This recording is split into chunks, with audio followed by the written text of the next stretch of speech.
But this morning, once again, it's really good to see George again. So George, sorry for the bumpy flight.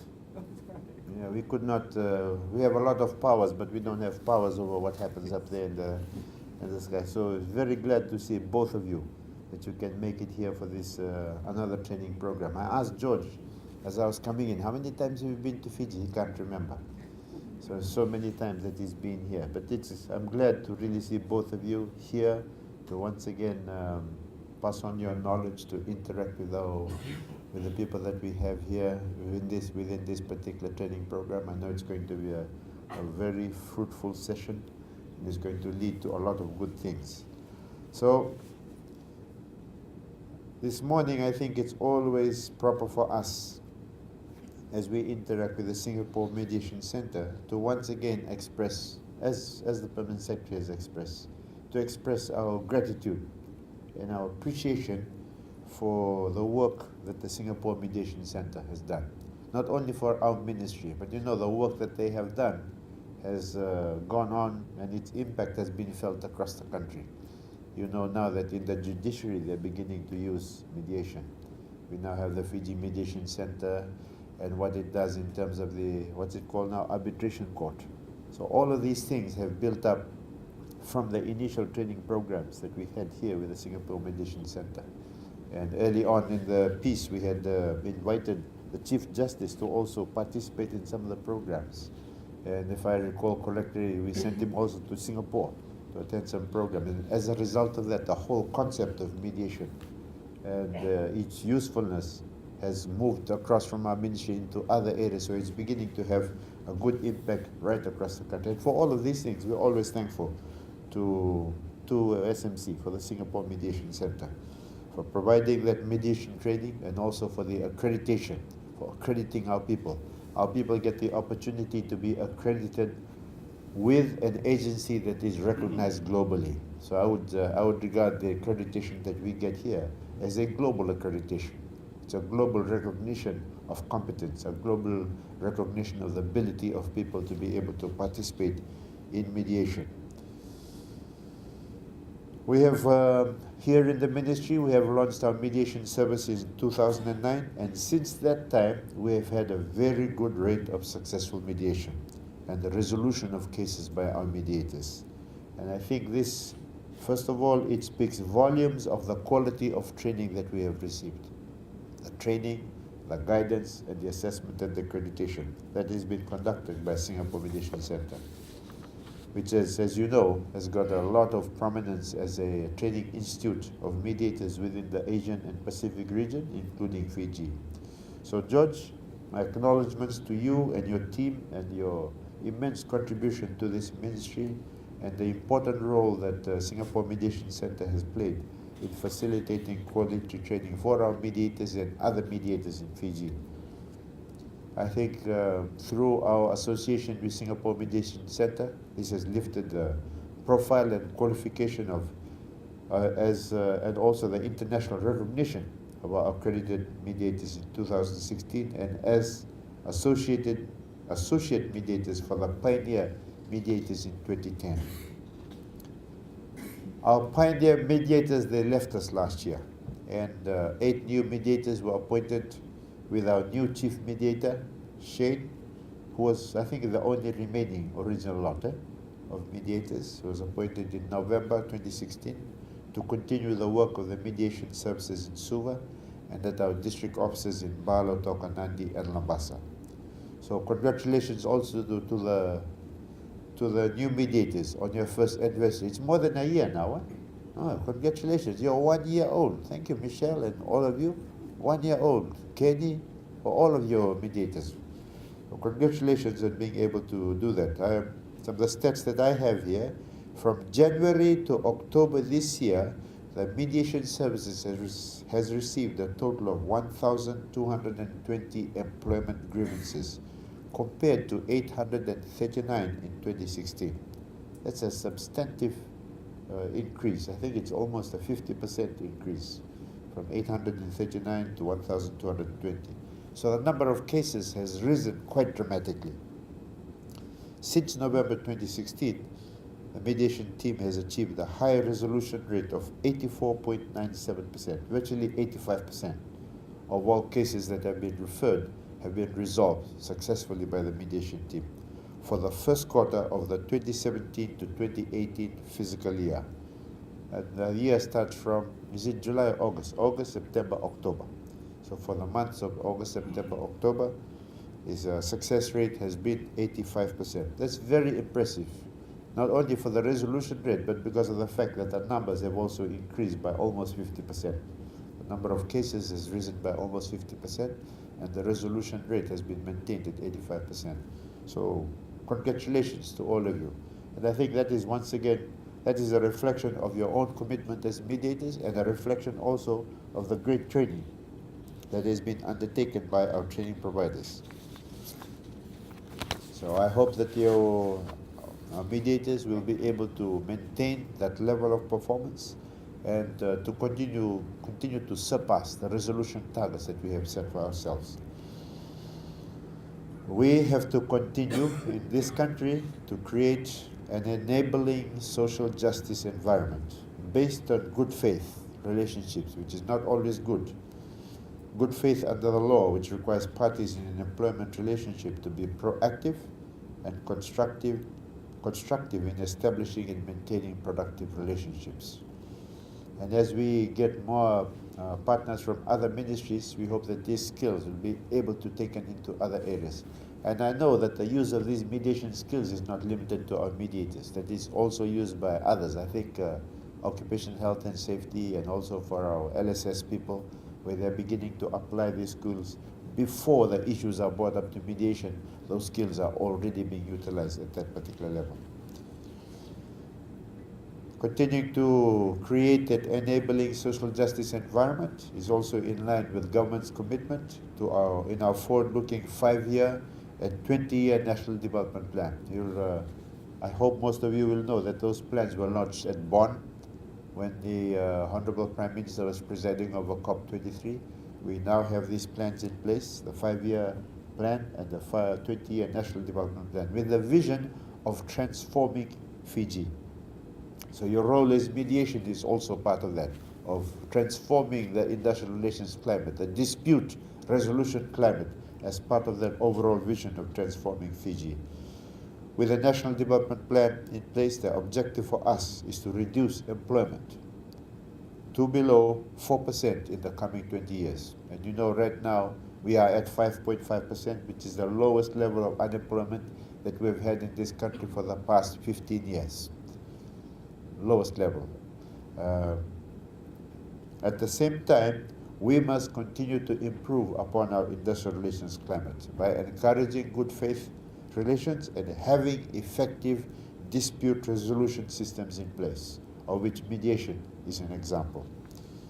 We will continue to undertake efforts to improve our labor market standards to meet accredited international best practices, including the fostering of a modern workforce.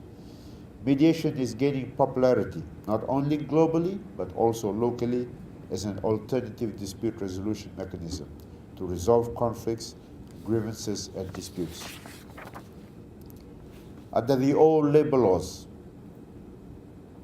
people had limited access to professional institutions to resolve their employment issues unless they were represented by unions. This is now changed, as under the Act, now all workers can gain access to professional mediation at no cost. Mediation, as we see it now, is also evolving in the world of work, and we need to keep pace with the changes. This continuous learning exercises becomes an important contributor to keeping abreast of developments and understanding new mediation skills, skill approaches, and mediation trends internationally. In Fiji, mediation benefits are enormous, as workers are empowered to engage in mediation as an individual and also mitigate his or her grievance in a professional setting with the employer and the mediator as a facilitator. This process is fast and effective. As I understand, a large number of mediated cases are usually resolved in a few days. The parties are directly involved in negotiating their own agreement, and they determine the final outcome, as mediation is a self-determination process where parties are empowered to resolve their own grievances or disputes. They produce the preferred result that is mutually agreeable to both parties. The outcome is confidential, and an experienced mediator assists in exploring opportunities and solutions. The beauty, you have to focus on me, don't focus on him.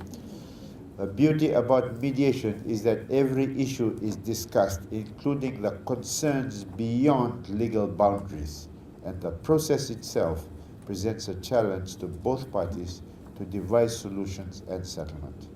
Unlike other mediation centers within the Asia-Pacific region, mediation service in Fiji, in particular in the ministry, is absolutely free as part of government's social obligation to workers and employers of our country.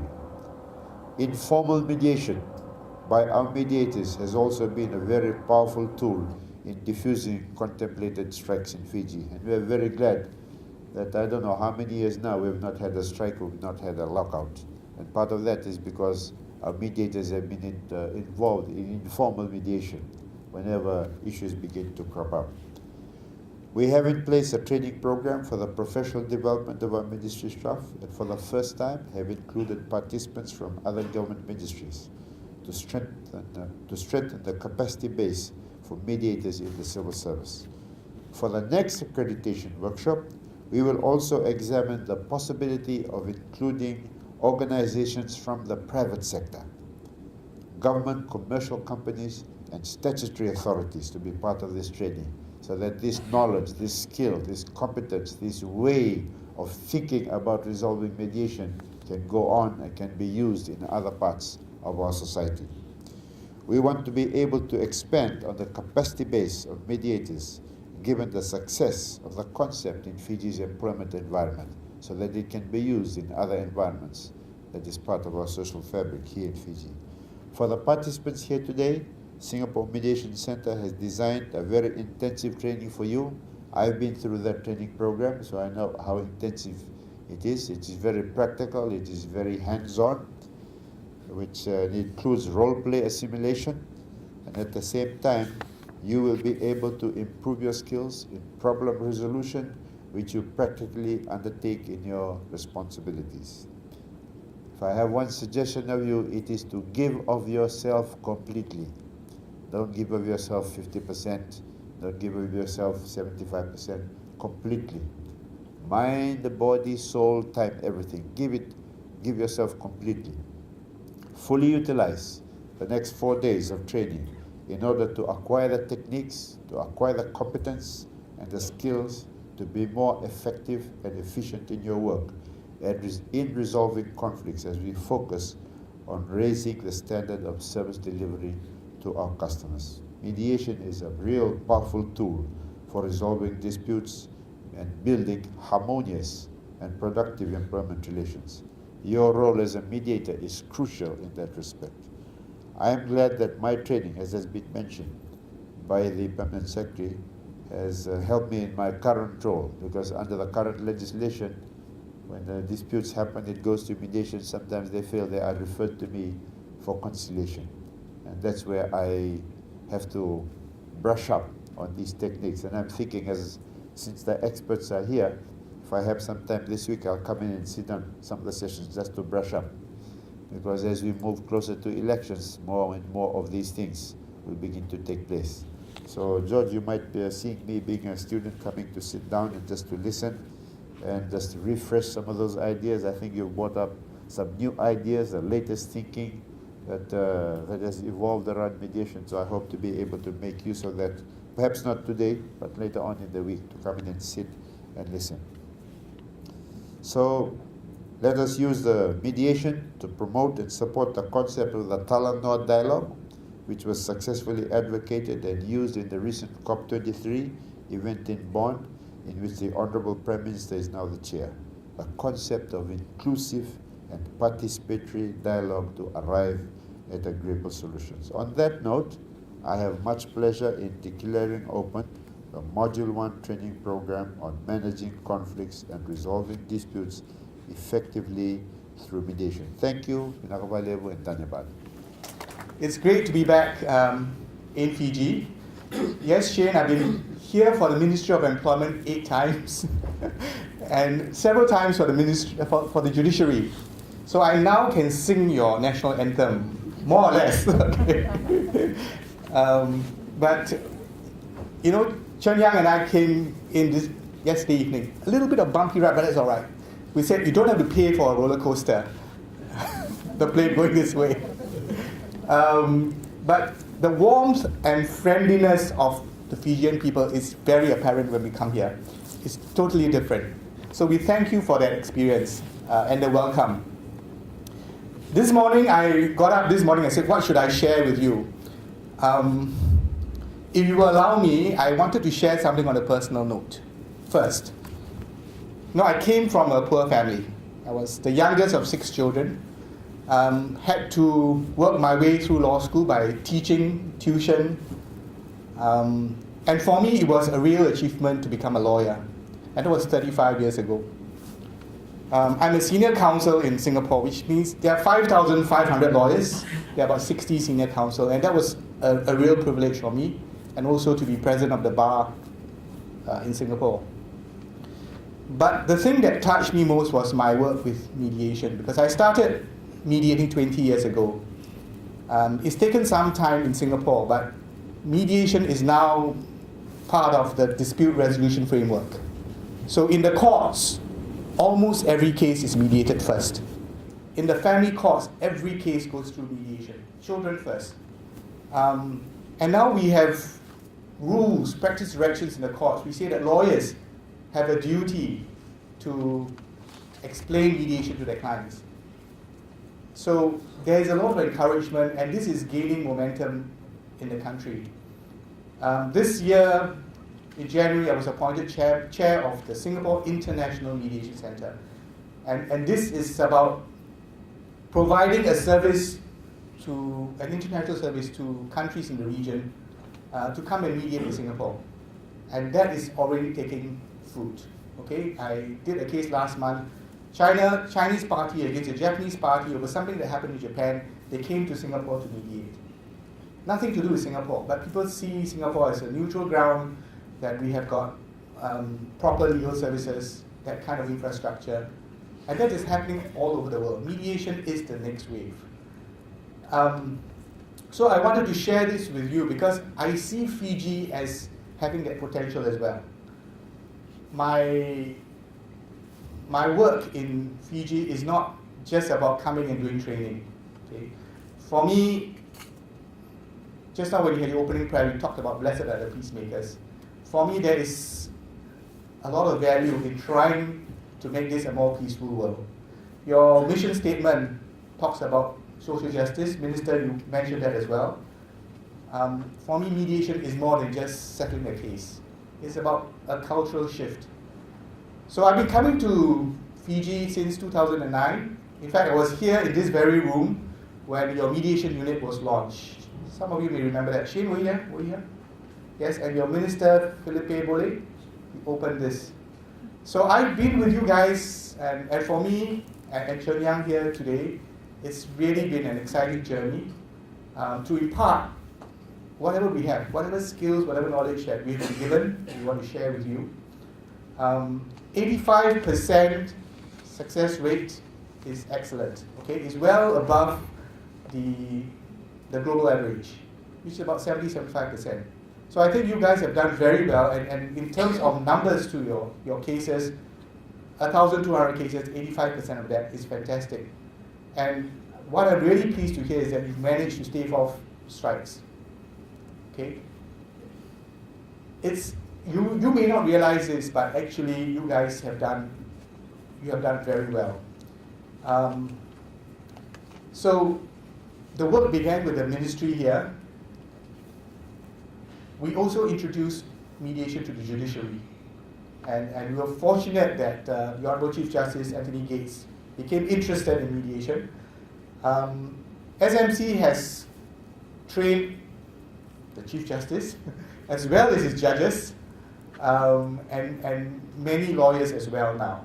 So now with the setting up of the Fiji Mediation Center in 2015, we are hoping that mediation will spread throughout social fabric of Fiji. Minister, I'm very glad to hear about what you said about your work, because he's actually our best model student. I will tell you this, all right, because Minister said what you're going to sit, what you're going to go through for the next 3 days, and then you're going to be tested by conducting a mock mediation. The Minister went through that. He was videotaped. That tape was sent back to Singapore, just as with all the other participants. 2 other assessors who do not know the Minister or any of you assessed him and passed him on that basis. They didn't know he was a minister. So we are going to go through that process, because for us it needs to be transparent. Trainers, we do not assess you. Okay? We will assist you, we will help train you, but at the end of it, you will be assessed by 2 independent persons who do not know you at all. So if you do pass, it's really on your merit. And Minister is really a classic example. And I'm hoping that this will spread throughout. Okay, that many of you will succeed, and even if you do succeed, you try again. But see mediation as a way in which we can make this a better world, bring some social justice.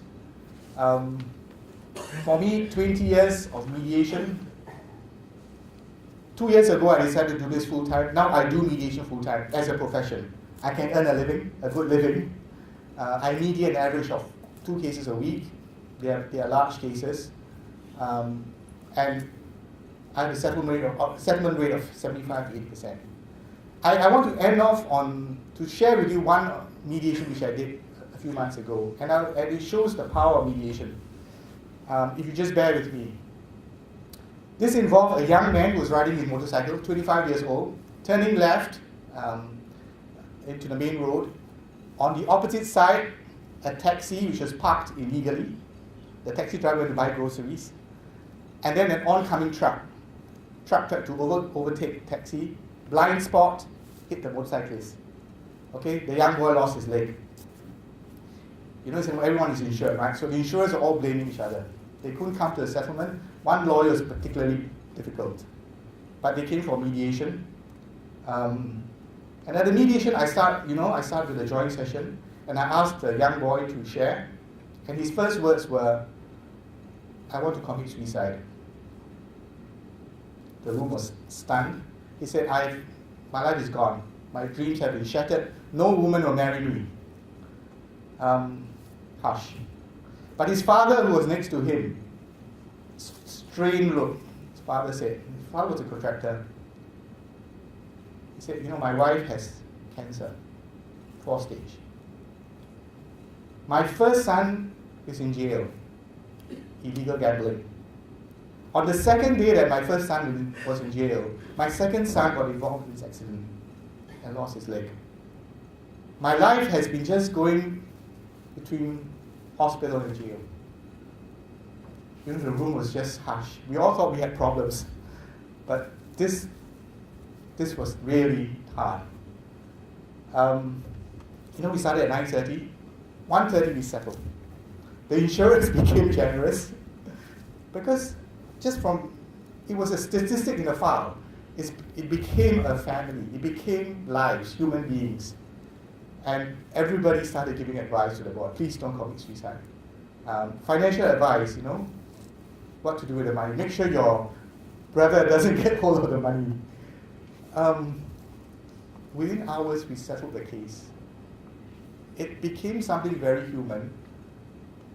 And for me as a lawyer, I've been a lawyer for 35 years. I said, look, in court, if I stood up and said, look, his mother has got cancer, poor guy's wife, his brother is in jail, the court would say this is irrelevant, right?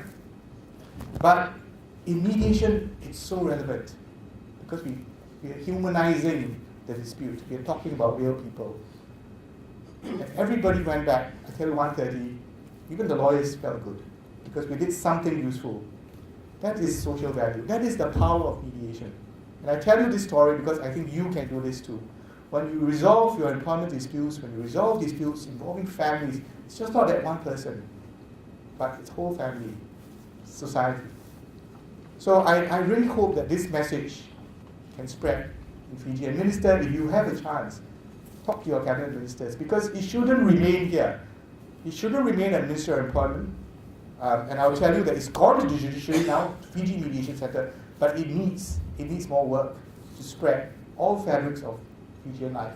You are a small society, right? 800, 900,000 people. But you have a lot of potential. You're fortunate, you have resources, you've got land, you've got beauty around you. You all don't realize it, but when we come, we realize it. And my hope is for Fiji really to become the center in the Pacific for mediation. I don't know, this is just a hope, but I hope it will come true one day. So, Naka Bakaledu. Honorable Minister, Sir, Permanent Secretary, Madam, Chief Mediator, fellow mediators and friends of Fiji, Bula. George was mentioning a lot about his experience in mediation. I think from my perspective, mediation has really changed the way I practice law.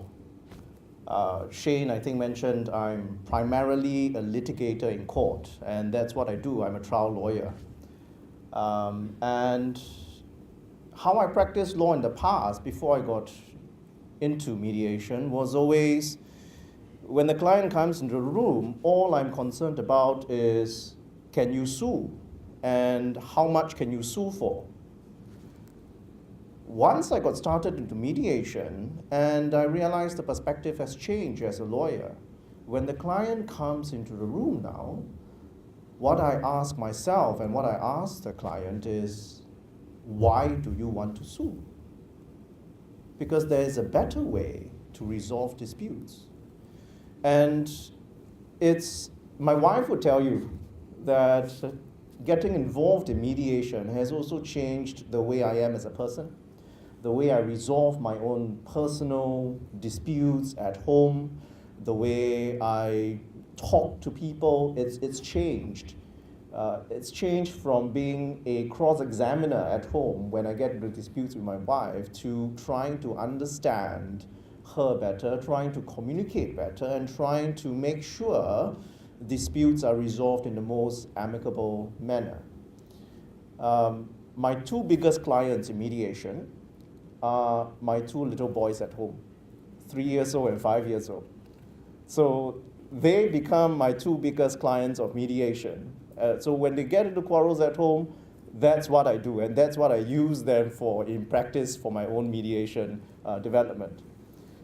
On a more serious note, one of the experiences I had, Shane was mentioning in Harvard, when I went for advanced mediation training at Harvard recently, is this realization, and that has stuck with me since then.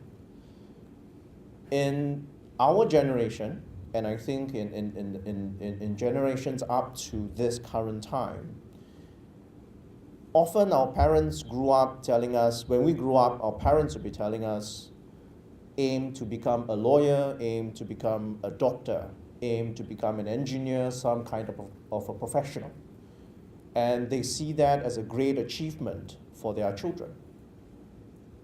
My own aim is that for the generations to come, our children, our children's children, part of what we want them to grow up to be will be, I hope you become a mediator. And that impression of the importance of a mediator in your social circle, within the industry, within your community, will become so rooted that becoming a mediator will actually be one of the goals we have for our children and for our children's children. That's all I have. Vinaka, and hope you enjoy the rest of the days with us. Thank you.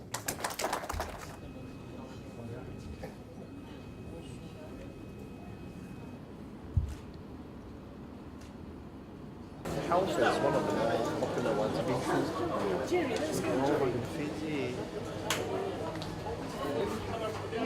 It's actually paid by government.